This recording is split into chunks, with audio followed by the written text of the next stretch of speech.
Alright, this is for any of you Jeep owners out there that do not know this.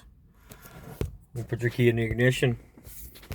You can cycle it from off to on without starting it 3 times rapidly.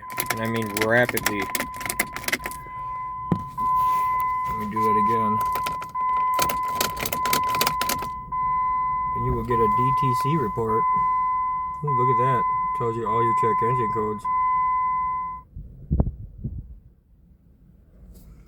As long as you have a digital dash cluster there, you'll get all your check engine codes just by cycling it 3 times and then leaving it on the on position.